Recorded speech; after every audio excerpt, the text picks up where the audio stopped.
February 2009, the UN declared Cornish language extinct. December 2010, Cornish language no longer extinct, says UN. That's why you cannot let foreigners make any kind of decisions in regards to your national status. In 2009, Dan Rogerson of the Liberal Democrats presented a Cornish breakaway bill to the Parliament in Westminster, the Government of Cornwall Bill.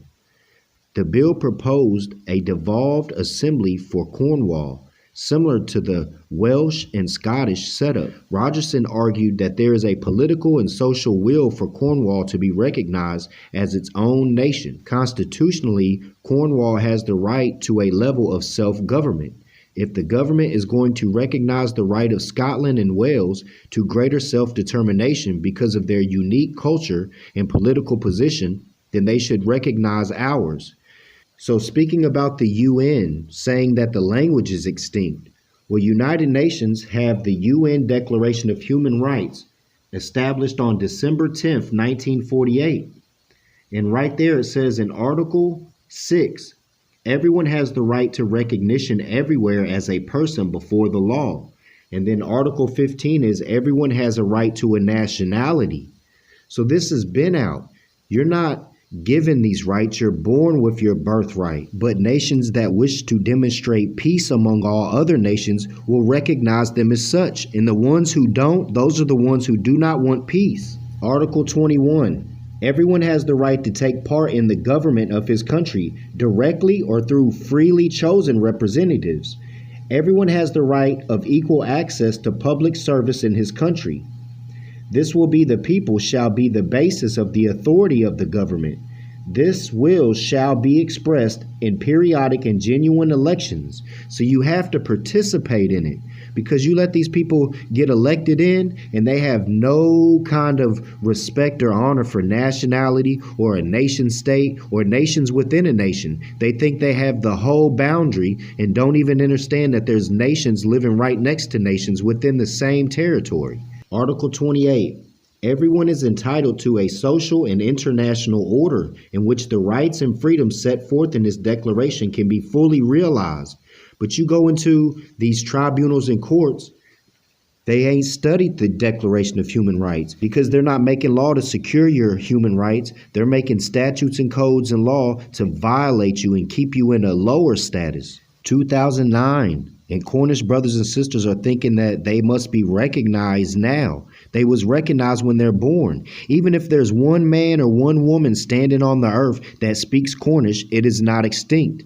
But for you to go with the UN saying if your language is extinct or not, you better at least go with the human rights, because at least that protects you from being discriminated against and from them crossing you out. Because you have a right to a nationality. So you declare your nationality as Cornish and you stand on that and let no one call you a lower status, whether it's a color, whether it's a white or whatever colorable status they use. You stand and you say that you're Cornish no matter what, because that's your nation. So it came across the desk about the extinct, then not extinct. Within a year, they made that decision. They crossed it out, then they brought it back to life. So I thought I would go ahead and do this demonstration because it tied into the UN Declaration.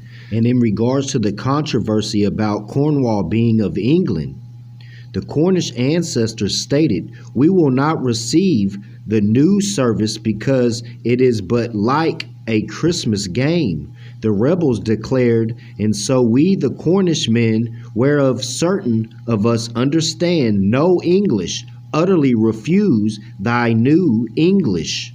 And English is Anglican, which goes into as far as Edward VI, Protestant government, decreed that the familiar Latin liturgy should be replaced with a new prayer book in English, which is Anglican. A huge popular rebellion at once broke out in the West Country, a rebellion that was partially fueled by Cornish anger at the assault on the traditional church that had been so supportive of their ancient language and culture. Honor your foremothers and forefathers so that your days may be long upon the earth, brothers and sisters. So we'll briefly read through the Cornwall devolution deal published the 2nd December 2022. This policy paper was withdrawn on November 24th, 2023. This L3 devolution deal was not taken through to implementation.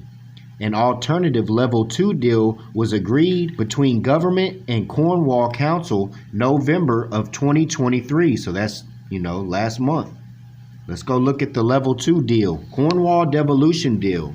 Proposed agreement for a devolution deal between the government and Cornwall Council. The historic deal marks a new devolution agreement between the government and Cornwall Council. The government is within the people themselves. They're trying to make a distinction.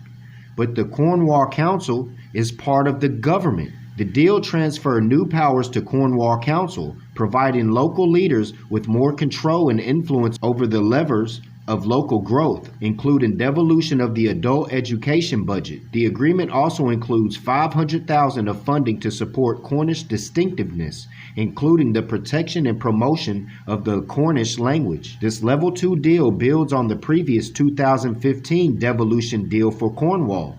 But this was set up a long time ago when you was born. Self-governance starts in the home, with the family. The deal unlocks the benefits of devolution for the 570,000 people living in Cornwall. A 2022 Level 3 devolution deal was also agreed with Cornwall, but was not taken forward to implementation. This agreement is subject to ratification of the deal by all partners, and the statutory requirements referred to within this document, including the consent of Cornwall Council and parliamentary approval of the secondary legislation implementing the divisions of the deal. You was born with this. It cannot be bought, sold, or transferred from one party to another.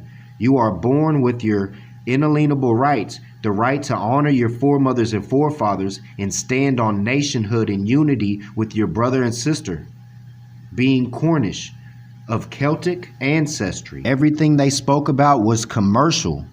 If they were speaking about the rights of men, they wouldn't start including finance and commerce into it. It would just speak about the rights of the Cornish. Instead, they want to add commerce and generate funds and different things like that. Again, your nationality, your nationhood cannot be bought, sold, or transferred. I leave you in peace and love.